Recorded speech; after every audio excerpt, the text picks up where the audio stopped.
Si tu peux tuer un mécréant américain ou européen, un Australien ou un Canadien, tue-le comme tu peux. Ou tu fais tes bagages, ou tu prépares tes explosifs. Si tu n'as pas d'explosifs ou de munitions, fonce sur lui avec une voiture, précipite-le dans le vide. Ou tu achètes ton billet d'avion, ou tu aiguises ton couteau. C'est une menace qui est réelle, une menace qui est globale. Est-ce qu'il y aura d'autres attentats au Canada? Ben oui, absolument. Parce que notre police et nos agents de renseignement ne peuvent pas être partout tout le temps. C'est impossible. Le terrorisme demeure la priorité numéro 1. Le Canada est dans la mire du Daesh. Nous le savons, ils l'ont dit. Ceci est un message pour le Canada. Nous arrivons et nous vous détruirons.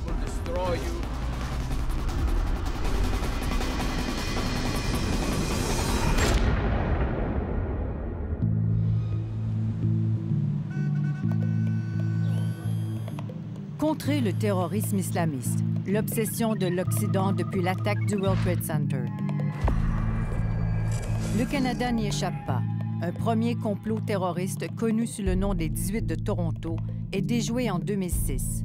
Ils avaient suffisamment d'explosifs pour faire des dommages importants, selon la démonstration de la GRC. 2014, le terrorisme islamiste fait ses premières victimes au pays. Un des 2 militaires renversés hier par la voiture de Martin Couture-Rouleau à Saint-Jean-sur-Richelieu est mort. Mais avant d'être abattu, le forcené avait d'abord pris pour cible le caporal Nathan Cirillo. 2 morts, 2 soldats. Les Canadiens découvrent qu'ils ne sont pas à l'abri. D'autres attentats auront lieu. Mais où? Quand? Comment débusquer ces terroristes prêts à passer à l'acte? À quel point devons-nous nous inquiéter? Plus on en apprend sur cet attentat terroriste déjoué hier, plus on réalise à quel point on l'a échappé belle. Le suspect, Aaron Driver, allait monter dans un taxi avec 2 bombes artisanales. Le 10 août dernier, le kamikaze Aaron Driver s'apprête à commettre le 3e attentat en sol canadien quand il est tué par un agent de la GRC. Le père d'Aaron ne blâme qu'une seule personne, son fils. Aaron a choisi le chemin qu'il a choisi.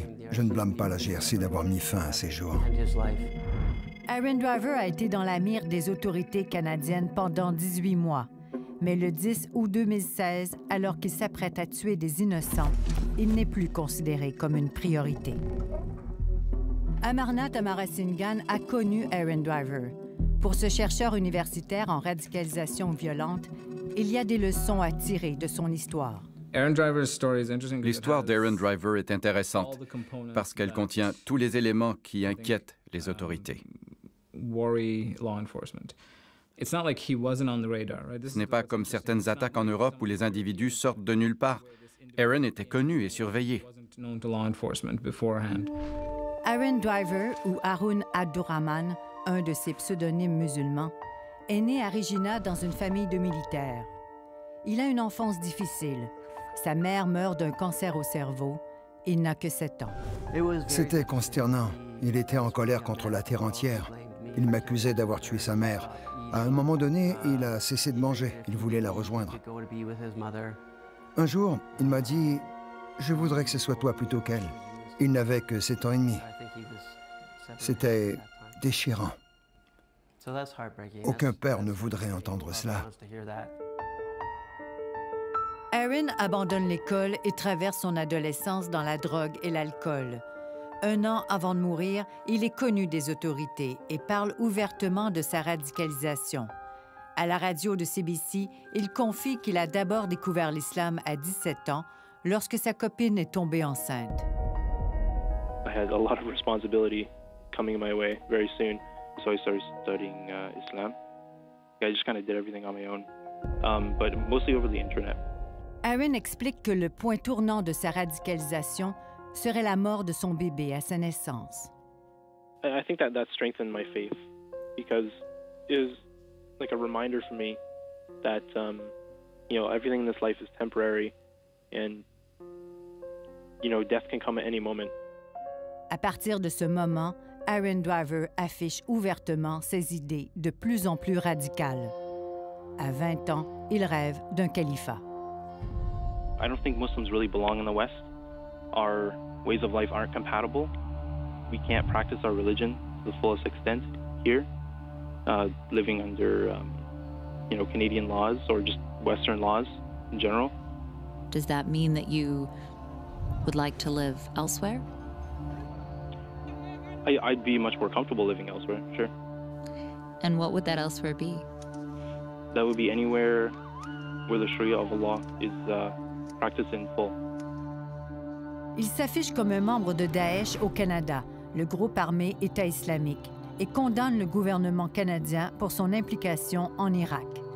Comme il l'explique en entrevue, Ze'ev Bibo et Couture Rouleau sont pour lui des héros. I see that as a retaliation for Canada's aggression in the Middle East and specifically its attacks on the Islamic State. I think they're entirely liable, and I think it's completely justified. Were you planning on doing anything like that yourself? No.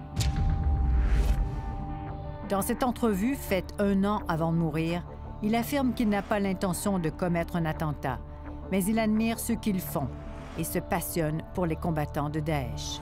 To the Muslims who are still residing in Canada, I say to you, L'Ontarien John McGuire a rejoint les rangs de l'État islamique en 2013. You either come to the Islamic State and live under the laws of Allah, or you follow the example of Brother Ahmed Rouleau and do not fear the blame of the blamers. Aaron Driver partage la vidéo de John McGuire sur Internet. Un geste qui ne passe pas inaperçu. Un officier du SCRS le rencontre quelque temps après dans un café de Winnipeg. À partir de ce moment, Aaron Driver sera dans la mire des autorités. Combien d'individus sont connus des services de renseignement pour leur radicalisation islamique? Après plusieurs mois de négociations, le SCRS accorde à Enquête sa première entrevue depuis 2010.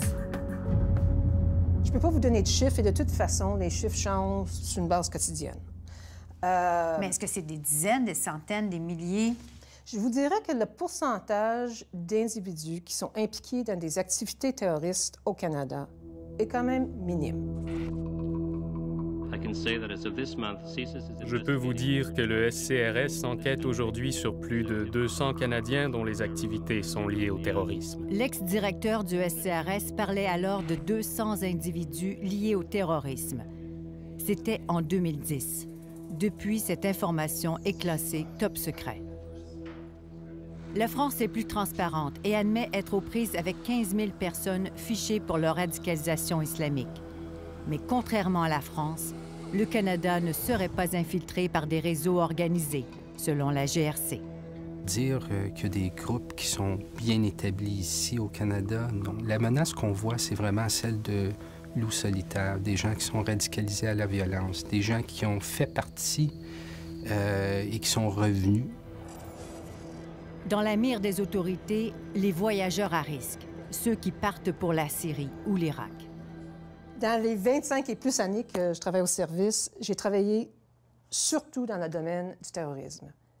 Je vous dis, au niveau du nombre d'individus qui ont voyagé en Syrie et en Irak, c'est du jamais vu. Donc, ces individus qui sont déplacés par la guerre représentent une grosse menace, une menace à long terme.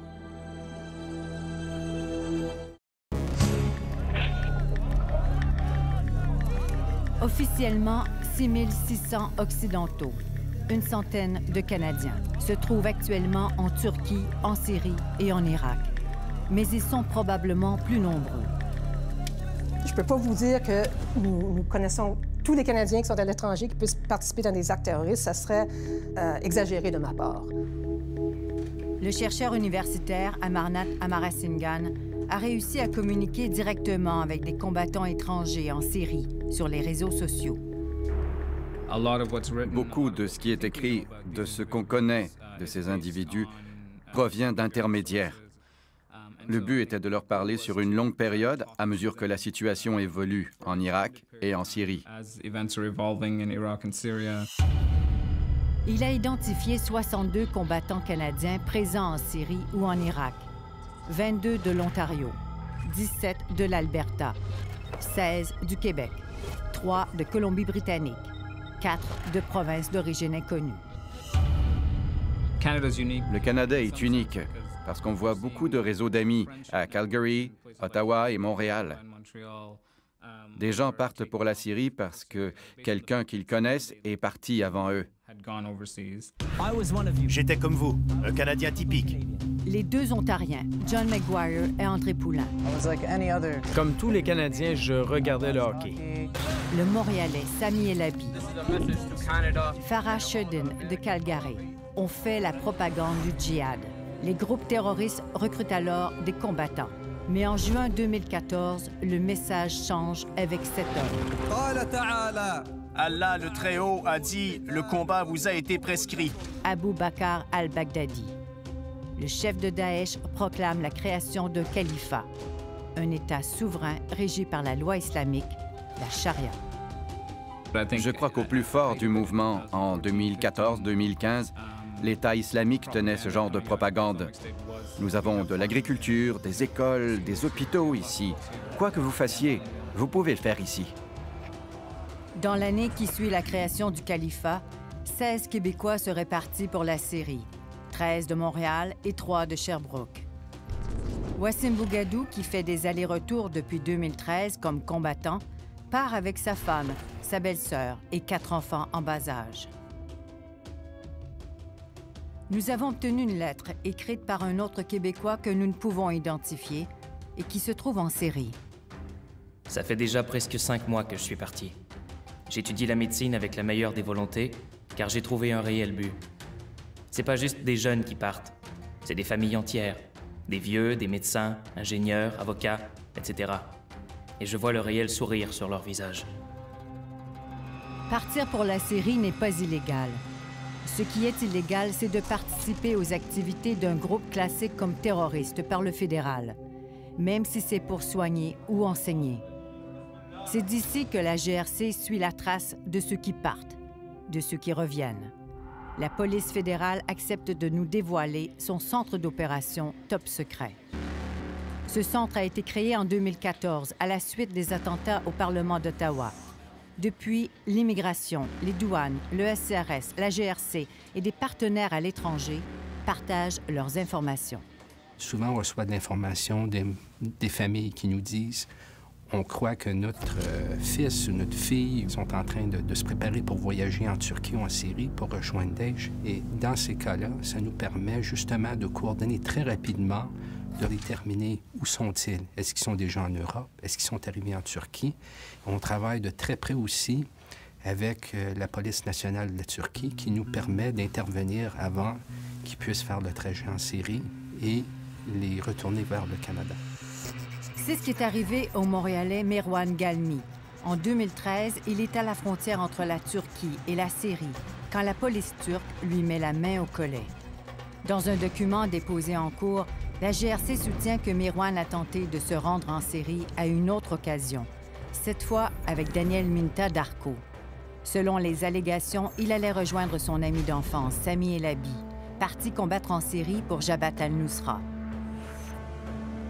Signalés aux autorités turques, les deux Montréalais sont refoulés à la frontière et rapatriés au Canada.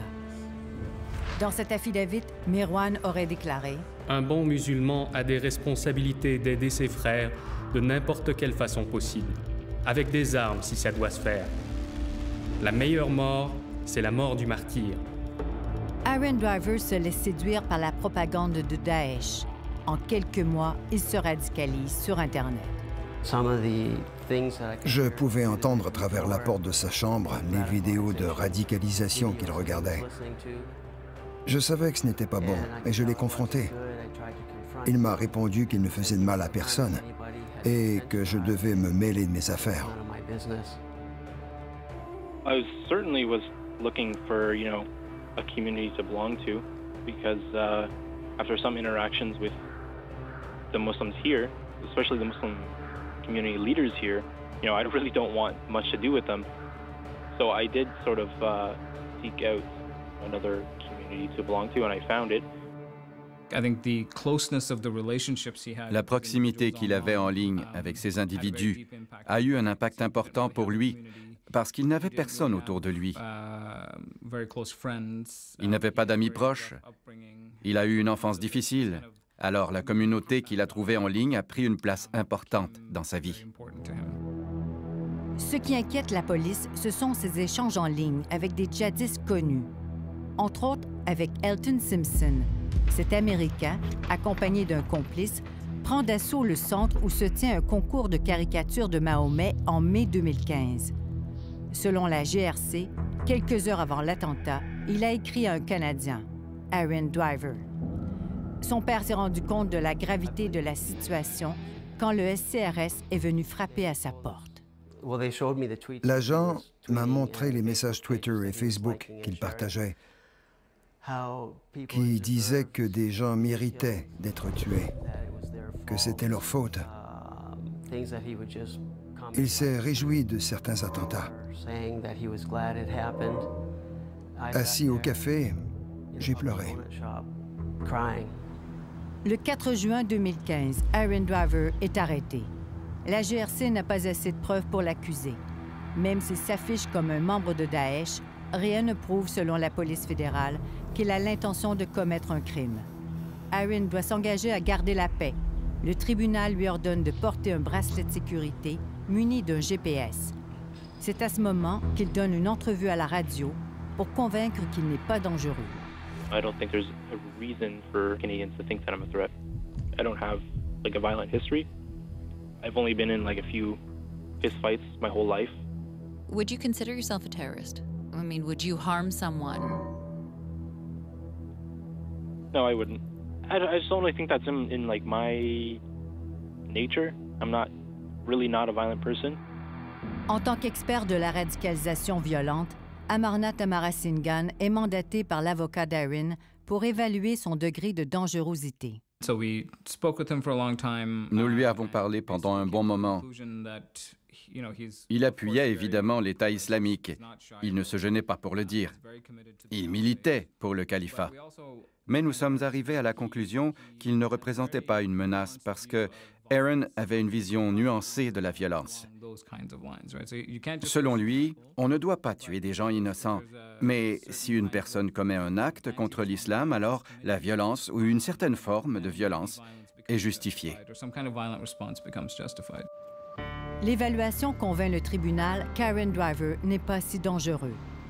On lui retire son bracelet de sécurité et lui interdit de se procurer un passeport. Rappelons-nous que Martin Couture-Rouleau et Michael Ziav Bibo, deux autres convertis à l'islam, se sont eux aussi fait saisir leur passeport par la GRC. Empêcher quelqu'un de partir peut représenter un danger, selon l'ancien analyste du SCRS, Phil Gursky. J'imagine qu'ils se sont dit, j'aimerais être martyr, être moudjahed, être un héros en Syrie, mais j'ai pas ce choix maintenant à cause de vous, alors je vais le faire ici. Il y a une catégorie d'individus qui peuvent être frustrés de ne pas pouvoir voyager pour participer à un acte terroriste. Donc, ils peuvent chercher à le faire en sol canadien.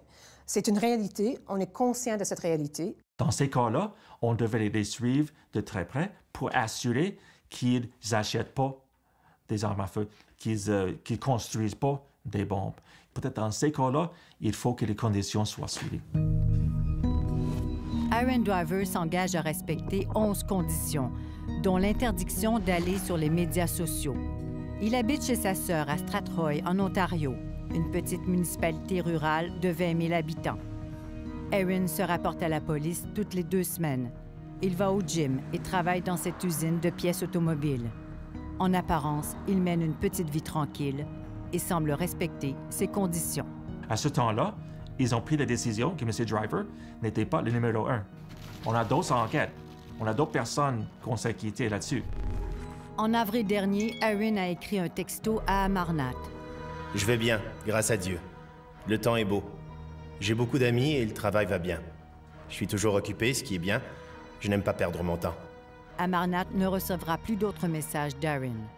3 mois plus tard, 10 jours avant de mettre à exécution son projet meurtrier, des bruits suspects attirent l'attention des voisins.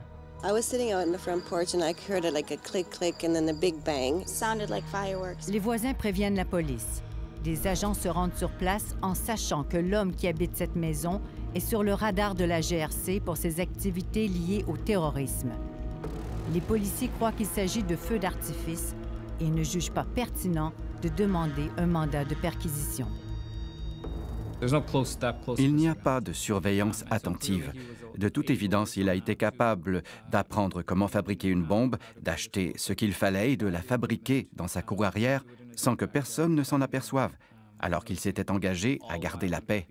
Non seulement qu'on a besoin des conditions qui requièrent l'individu de respecter et de garder la paix, mais on doit avoir des conditions qui permettent à la police d'être en mesure d'aller vérifier si l'individu respecte les conditions. La GRC voudrait suivre de plus près ceux qui s'engagent à garder la paix dans les dossiers liés au terrorisme. Elle veut pouvoir intervenir plus rapidement, ce que la loi ne lui permet pas actuellement. Le ministre fédéral de la Sécurité publique reconnaît qu'il faut tirer des leçons de l'affaire Driver.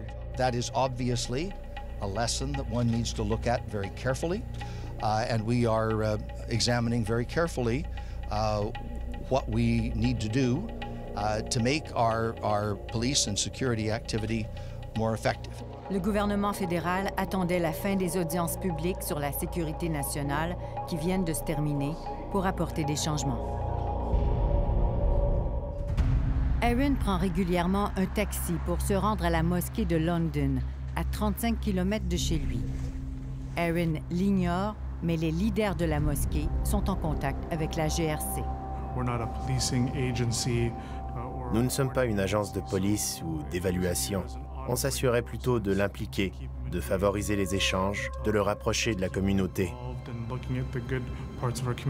Des membres de la mosquée ont tenté de lui enseigner les vraies valeurs de l'islam. À plusieurs occasions, des gens lui ont parlé du message, de la vraie nature de l'islam. Ils lui ont dit que les visions radicales qui pouvaient mener à des injustices ou à toute forme de violence étaient totalement inacceptables. Aaron est fermé à ce genre de discours. Il n'est pas prêt à remettre en question ses idées radicales. Maybe, I'm past the point of no return and I can't be de-radicalized.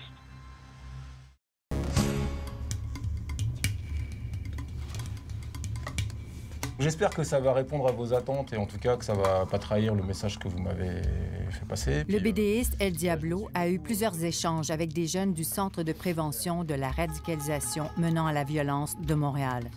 Aujourd'hui, il leur présente leur œuvre collective, Radicali-Show. Ces jeunes Montréalais ont tous tenté de partir pour la Syrie. Aucun n'est accusé.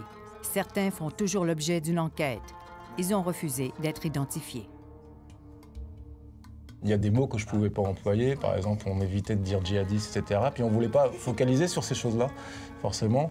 Donc moi, j'ai décalé le truc avec les Jedi. Voilà. Ainsi, les djihadistes sont des Jedi de la guerre des étoiles. Dans cette quête d'un nouveau monde, la Syrie devient Tatooine. Avant, on pouvait s'habiller comme on voulait, puis que ça dérangeait personne, mais qu'après la charte, ça a comme changé. Ce sont des enfants, ce sont des adolescents. Ce sont des enfants qui ont pris des décisions naïves, de bonne foi à l'époque, qui ne pensaient pas aux conséquences. Le centre de prévention est d'abord un centre de signalement. En 1 an et demi, il a reçu 82 appels fondés liés à la radicalisation politico-religieuse. Le centre a référé à la GRC 12 cas jugés trop lourds. C'est à la fois des gens dont nous avons des indices qu'il y avait une dangerosité de radicalisation, soit l'inquiétude de passage à l'acte qui nous inquiétait, de radicalisation à l'extrême, ou on avait des gens qui étaient prêts, par exemple, à partir. Je prends un exemple, un parent qui nous appelle, qui me dit « Écoutez, j'ai découvert ça chez mon fils, il s'isole, il regarde Internet, et là, il a fait une demande de permis à mon issue, et j'ai vu le passeport, il a l'intention de partir, il demande au centre, par exemple, d'annuler son passeport. Je n'ai pas le pouvoir au centre de supprimer son passeport. Et là, on va dire aux parents, mais on va falloir informer les autorités policières qui sont compétents. Puis il faut tester la légitimité de la demande. Travailleurs sociaux et psychothérapeutes travaillent étroitement auprès de 17 jeunes radicalisés, dont les 8 étudiants du cégep de Maisonneuve interceptés à l'aéroport en mai 2015. Après 1 an et demi d'existence et un bassin d'extrémistes relativement petit, le centre s'est néanmoins gagné une réputation mondiale. Il a participé à l'organisation de la Conférence internationale sur la radicalisation avec l'UNESCO. Le secrétaire général de l'ONU, mais aussi des délégations de France et de Belgique sont venus en visite. Le directeur et des membres de son équipe se sont rendus dans 9 pays, dont Singapour, l'Algérie et la Tunisie, pour expliquer le modèle québécois. La crédibilité aujourd'hui, c'est quoi? C'est le fait que nous avons une stratégie de prise en charge des personnes radicalisées qui n'est pas seulement une prise en charge clinique, mais qui est autre chose, l'intervention communautaire, qui est la réinsertion. C'est ça la crédibilité, c'est des options que personne n'a essayé ailleurs, que nous essayons au Québec. Mais est-ce que c'est un succès? Non, attention, on va attendre un tout petit parce que les expériences au niveau international en matière de réinsertion sont encore toutes neuves. Là, il faut attendre, je pense, 5 ans au minimum pour voir est-ce que les prises en charge qu'on a faites, ça fonctionne ou pas. Donc, on va se donner le temps. Les prises en charge se font sur une base volontaire. Les cas plus menaçants ne sont donc pas ici. La majorité des jeunes suivis disent avoir voulu se rendre en Syrie pour faire du travail humanitaire. Est-ce qu'il y a eu un discours en disant qu'on va passer à l'acte au Québec, au Canada? Moi, je n'ai pas entendu. Et de toute façon, ils ne me le diront pas, c'est sûr et certain. Mais je vais être naïf en disant que je n'ai jamais écouté ça, je n'ai jamais eu cette perception-là. Le directeur du centre de prévention a tenté de joindre en prison 2 autres jeunes Montréalais, Sabrine German et Elmadi Jamili. Ils sont accusés d'avoir voulu participer à des activités terroristes en Syrie et d'avoir possédé du matériel explosif. On a demandé, on a fait des démarches auprès pour les rencontrer, pour proposer le service du centre. On n'a pas eu de retour. Comme je dis, on ne peut pas obliger, c'est volontaire. Généralement, ce qu'on fait, c'est que quand les gens ne nous approchent pas, nous, on fait la démarche contre elles. Nous, on va les approcher. Mirwan Galmi n'a jamais été accusé.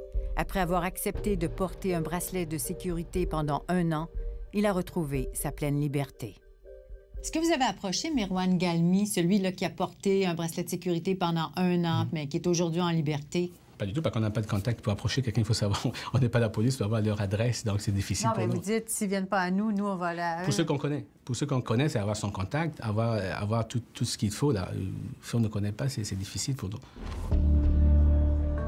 J'ai perdu mon fils à l'âge de 19 ans en 2013, après 3 mois et demi de présence en Syrie. Après la mort de son fils, Salia Ben Ali a créé un comité de parents en Belgique.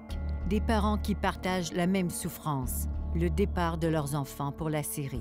Quand on se renferme sur soi, qu'on se replie, la souffrance, elle ne sait pas sortir. Elle encourage les parents montréalais à sortir de l'ombre et à se regrouper. Vous n'êtes pas obligés d'être tous visibles.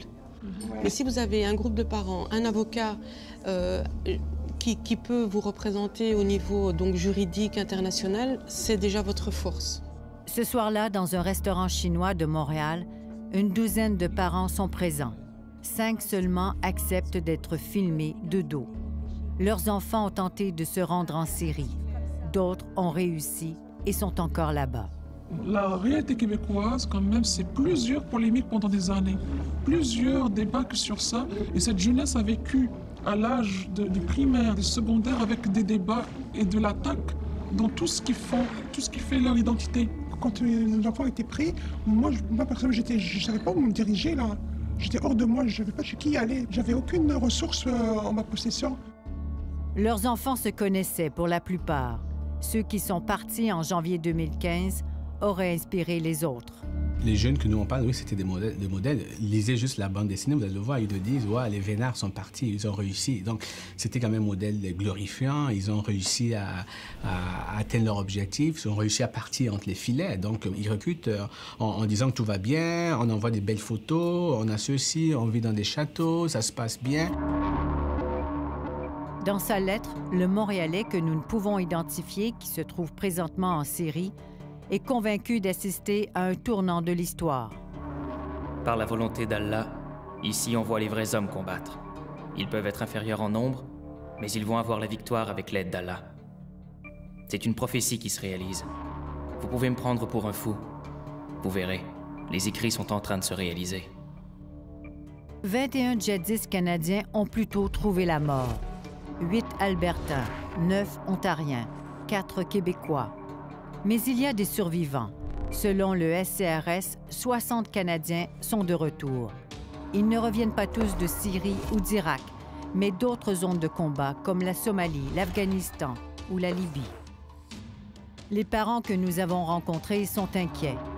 Quel sera le sort de leurs enfants à leur retour? Ils sont convaincus que leurs enfants ne participent pas au combat. La plupart disent on n'a rien à faire avec le conflit armé. Et ça donne l'espoir aux parents. Plusieurs de ces parents sont en contact presque quotidien avec leurs enfants en Syrie, qui leur disent peu de choses sur ce qui se passe là-bas. Les Montréalais seraient toujours ensemble. 2 des leurs seraient morts et certains ont eu des bébés. Ces enfants sont nés en Syrie. Ils ont quelle nationalité? On en parle avec les parents. C'est comment on fait avec ces enfants? Ils vont-ils avoir un passeport canadien? C'est quoi la démarche? Il va falloir avoir une politique de retour. On a une seule solution. Est-ce qu'on les accueille? Quel est le soutien qu'on leur donne? Quel est le support qu'on leur donne? Ce qui est sûr et certain, l'option présente n'est pas appropriée pour tout le monde. Il faut évaluer cas par cas, s'assurer que chaque personne ait le soutien psychosocial nécessaire pour que ces personnes soient réintégrées dans notre société. Les individus qui reviennent de ces zones sont une grande priorité pour le service parce qu'il faut évaluer, est-ce qu'ils reviennent pour une mission? Est-ce qu'ils reviennent pour faire un attentat au Canada? Ou est-ce qu'ils reviennent parce qu'ils ne veulent plus rien savoir du groupe terroriste? Ça arrive aussi. Ces gens-là, à leur retour, on va certainement les interviewer, savoir quelles sont leurs intentions, où est-ce qu'ils vont demeurer, qu'est-ce qu'ils cherchent à faire. C'est certain que nous allons porter une attention à ces gens-là. À moins qu'ils ne s'affichent comme des combattants dans les publications de Daesh, il est très difficile de les accuser. C'est extrêmement difficile de recueillir la preuve nécessaire parce que nous n'avons pas une bonne couverture des activités qui se passent en Syrie ou en Irak. Parmi ceux qui sont revenus au Canada, aucun n'est en prison. Aucune accusation n'a été portée contre eux. Le 18 décembre 2015, ce Montréalais se prenait en égo-portrait avec le premier ministre Justin Trudeau. Il fait pourtant l'objet d'une enquête. La GRC le soupçonne d'avoir pris part à une prise d'otage de 2 Américains en Syrie pour Jabhat al-Nusra. Est-ce qu'ils peuvent vraiment surveiller tous ceux qui reviennent? Ils peuvent le faire. Mais on me dit, par exemple, pour la GRC, de suivre quelqu'un physiquement et d'avoir toutes les télécommunications, etc. Chaque personne, il faut au moins 40 personnes. Pour un individu? Un individu, 40 personnes. Les autorités policières avouent leur incapacité à suivre tous ceux qui reviennent. La situation ne va pas s'améliorer. Depuis octobre dernier, les combats font rage en Irak et en Syrie pour libérer les villages et les villes occupées par Daesh. Le SCRS s'attend à ce que plusieurs Canadiens reviennent. Après la pause, la GRC fait le pari de la prévention. Peut-être les gens ils vont penser qu'on est là peut-être pour les espionner ou pour soutirer de l'information. Et ça, on ne veut pas. On veut que ça soit clair qu'on est là au niveau de la sensibilisation. Our investigation demonstrated that this was a domestic threat. Le commissaire adjoint James Malicia établit les priorités de la GRC. Il décide qui est surveillé, qui ne l'est pas. Ici, vous voyez une photo de mon grand-père, Nicolas. Il prend ses décisions en se rappelant son grand-père. Aux petites heures du matin, mon grand-père a été arrêté. En fait, la GRC est arrivée à la maison et ils ont sorti tous les enfants, incluant ma mère. En 1940, son grand-père a été interné pendant 3 ans parce qu'il était soupçonné d'être un fasciste. Le fait que 31 000 Italo-Canadiens avaient été déclarés étrangers ennemis et plus de 600 ensuite emprisonnés sans procès est une leçon que nous devons jamais oublier. Et nous devons faire attention quand nous abordons des questions de sécurité nationale pour s'assurer que nous n'allons pas criminaliser une communauté comme ça a été fait par le passé. La lutte contre le terrorisme évolue. L'ennemi change. Les stratégies pour y faire face aussi. Depuis les attentats de Paris, le Canada mise beaucoup sur la prévention. Un dimanche après-midi d'été, dans une fête communautaire du quartier Saint-Michel à Montréal, la GRC veut gagner la confiance de la population, particulièrement de la part des immigrants qui arrivent de pays totalitaires où la police est corrompue. Peut-être les gens ils vont penser qu'on est là peut-être pour les espionner ou pour soutirer de l'information. Et ça, on ne veut pas. On veut que ça soit clair qu'on est là c'est au niveau de la sensibilisation. La GRC enseigne à tous les corps de police du pays à détecter les signaux de radicalisation. Il n'y a pas de recette miracle. Ce n'est pas parce qu'on a tel facteur que la personne va se radicaliser. Ce n'est pas parce que ce plan-là, il fonctionne pour désengager une personne, il va fonctionner pour toutes les personnes. Donc, chaque cas est unique. La GRC ne peut pas surveiller tout le monde. Il y a donc besoin d'antennes. Des compagnies liées au secteur de l'énergie, des transports et des banques apprennent à reconnaître les indices d'attentats. Ce sont des secteurs névralgiques qui peuvent être la cible de terroristes. Vous connaissez votre infrastructure, votre domaine, votre environnement, votre carré de sable. C'est plus facile pour vous de détecter des signes étranges. Bien, c'est ça le système des signalements des incidents suspects. Le SCRS et la GRC le répètent. Lutter contre le terrorisme, c'est l'affaire de tout le monde. Le plus important complot terroriste au Canada, celui des 18 de Toronto, a été déjoué grâce à la filature de la police et la dénonciation de Mohamed Robert Heft, un leader religieux. Aaron Driver a été dénoncé à la police par des leaders musulmans, sous surveillance policière pendant 18 mois, et pourtant... Je suis resté sans voix, soufflé. J'étais au volant de mon auto quand un ami journaliste m'a demandé si je suivais ce qui se passait à Strathroy. Je lui ai dit que non. Il n'y avait qu'une seule personne à Strathroy qui pouvait correspondre. J'espérais que ce ne soit pas lui. Il était sous surveillance depuis si longtemps, ça ne pouvait pas être lui. En voyant cette vidéo à la télé, il reconnaît Aaron à ses yeux. J'étais atterré. C'était incroyable. Cette vidéo testament a d'abord été remarquée par le FBI, qui a aussitôt reconnu l'accent canadien et prévenu la GRC. Aaron l'avait envoyé à un individu que le FBI surveillait. I give my pledge of allegiance to Abu Bakr al-Baghdadi, Amir al-Mu'minin. He's called for jihad in the lands of the Crusaders, and I'm responding to his call. Khalas. Le 10 août dernier, il monte dans un taxi avec 2 bombes sur lui. Il demande au chauffeur de le conduire au centre commercial City Plaza, à London. Si on se fie à son propre témoignage, il allait peut-être se faire exploser à ce centre de recrutement de l'armée. These people who are part of the system, it's not attacking like innocent people who are just going about their daily lives. Encerclé par des policiers alors qu'il s'apprête à partir en taxi, Aaron déclenche la bombe qu'il porte sur lui, sans grand dégât. Il est abattu devant chez lui par un agent de la GRC.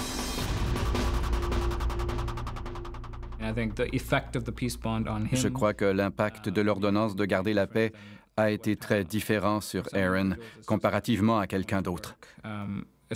Pour certains, ça ne fonctionne pas. C'est encore plus vrai si la personne n'est pas bien entourée, n'a pas de soutien émotif et social. C'est malheureusement ce qui est arrivé à Aaron. Même au moment où ce qu'on croit que certains individus peuvent justement être sur une bonne voie, on n'est pas à l'intérieur de leur tête. Alors, il devient difficile de savoir parfois à quel moment qu'ils vont justement passer de la radicalisation à la violence aux indicateurs de mobilisation. Je déclare la motion adoptée. Depuis l'adoption de la loi antiterroriste en 2001, 23 personnes ont été reconnues coupables de terrorisme, dont 11 liées à un seul attentat, celui de Toronto. 9 autres sont en attente de procès et 2 portent des bracelets de sécurité. Je ne pense pas qu'on a besoin de vivre avec une certaine insécurité. La menace va toujours évoluer. Elle a évolué depuis les 3 ou 4 dernières années, depuis les 10 dernières années, et elle va continuer à s'évoluer. Nous devons s'adapter. Je dis toujours que cette menace, ça va durer au moins une dizaine d'années et peut-être jusqu'à une cinquantaine d'années. Parce que l'idéologie, ça va durer. Et comment on se bat contre une idéologie? Si je savais la réponse, je serais millionnaire. Depuis l'offensive de la coalition et les pertes de Daesh sur les territoires irakiens et syriens, les Canadiens sont moins nombreux à partir.